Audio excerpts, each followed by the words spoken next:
Hi, it's Kipin Bates here, and video 2 where I'm looking at Vitamir's capped automated market maker and his NFT ideas, which are probably the most interesting thing I've seen in quite a while. I have to give full disclosure here. I don't own any tokens in Vitamir's company. I don't have any affiliation with it. I've just had some very interesting chats with him.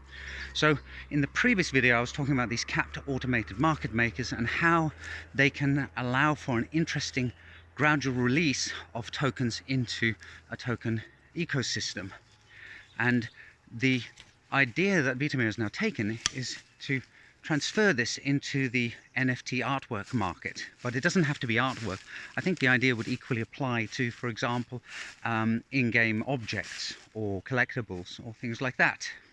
Anyway, the approach he's used is that rather than having the current system whereby an NFT is minted, which effectively gives ownership of a row in a database to somebody, and that row happens to contain a reference to a digital file somewhere on the internet, i.e. no ownership at all, he's moved on and thought, well, what is it that people actually want to buy when they buy an NFT? And the answer is they want to have some of the rights that are associated with an artwork. So instead of selling an NFT that represents or is supposed to represent an artwork and actually getting nothing other than bragging rights, he's created packages of licenses. And those licenses could be things such as the right to display the artwork in a public environment, or the right to put it on a t-shirt or something like that. It's up to the individual artist who creates the artwork to decide what rights they want to sell. And the other thing that the artist does is they set an estimated price for what these rights should be.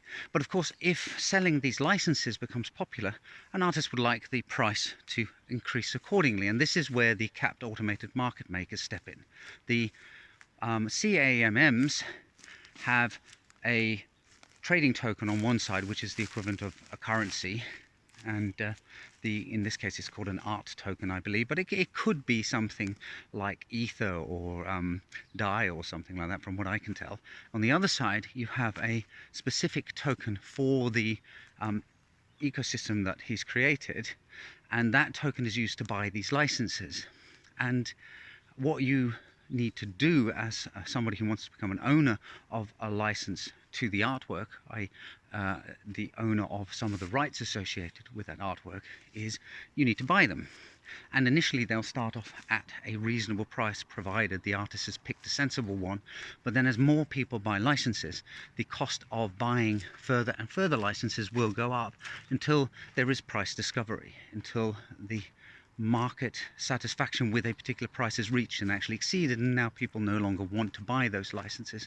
This is the point where the artists can then realize some of the profits from those licenses, because they can sell the tokens that they've held in reserve into the capped AMM and extract funds that actually have real cash value. And I think this is a really neat concept.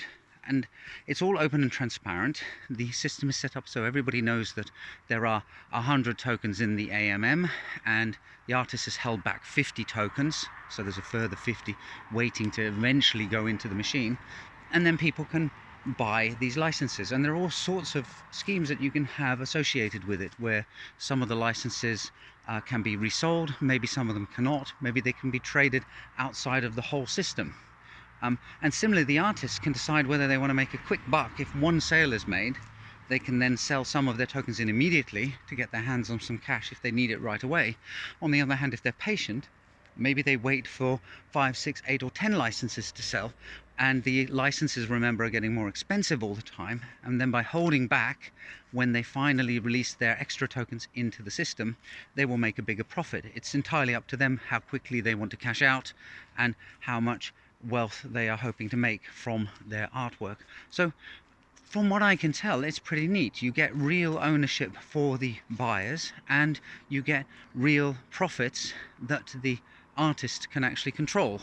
And that's very unusual for a content creator and content consumer and purchaser situation, because normally these systems are heavily biased towards the platforms that actually provide the liquidity and the advertising for the artwork.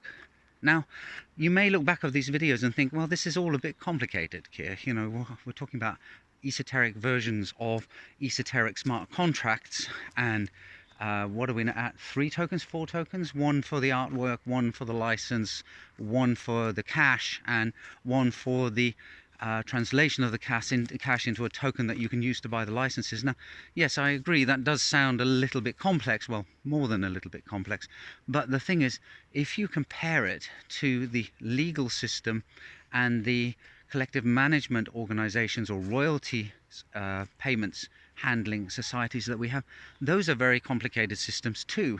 It just so happens that if you're a musician or an author, and you're using a royalty collection service and you're using the copyright system, you don't know what's going on underneath there, but you are paying quite a hefty premium in order to live in that kind of ignorance. So I guess that's the price you pay.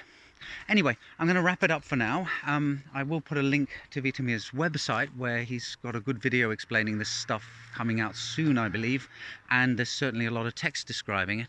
I've had great fun examining it, and if you're even slightly technically minded, maybe you'll find it interesting too. Bye for now.